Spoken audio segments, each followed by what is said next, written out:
Is there learning continuity during the COVID-19 pandemic? COVID gives a lot of problem around the world. It affects all of our lives. No one is excused by the dilemma COVID gives. It has been declared by the World Health Organization as an international public emergency. It has led to sudden closure of schools in over 150 countries, affecting the education of nearly 1 billion children. This leaves the Department of Education with no choice but to stop face to face classes and decided to shift to distance learning for the coming school year.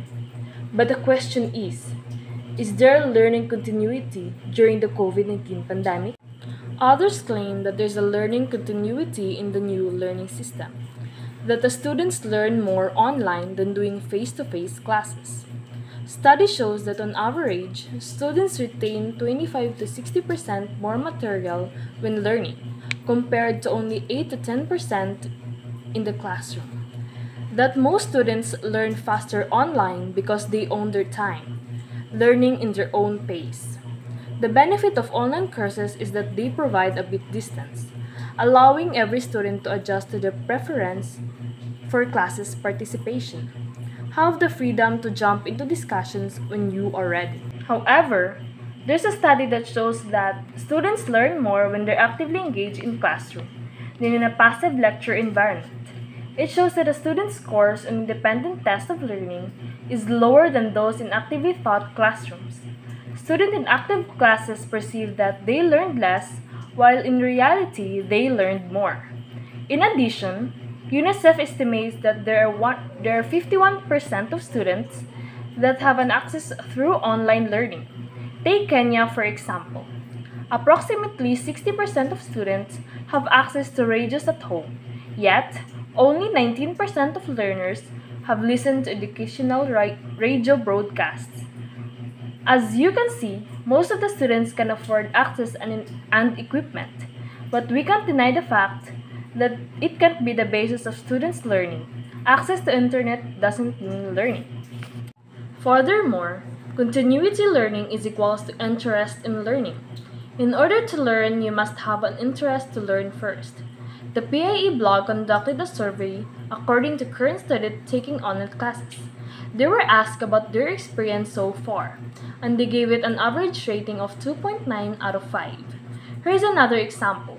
39% of students in Bangladesh can access the Sangsad educational television channel, but only 17% of learners have watched televised lessons.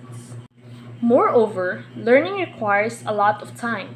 Online classes don't always give freedom when you needed it the most. It doesn't wait until you're ready to learn the another chapters of the lessons.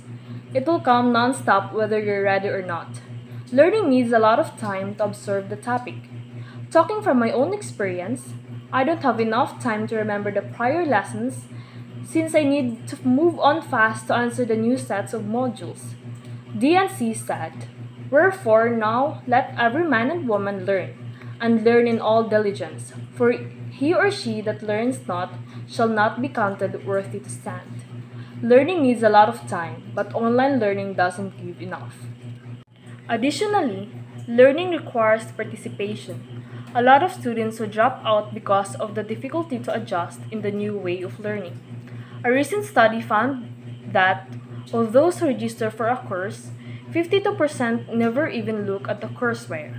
Moreover, the dropout rate reaches a whopping 96% on average over the years. Since the online classroom is a new environment for many students, the first challenge is to adapt the online learning. If the platform seems too complicated, you risk losing your potential students. How can a student learn when it refuses to participate? In the final analysis, students did not learn, they just forced to adapt changes. Effort is required for learning. How can there be a learning continuity when in the first place the student learned nothing?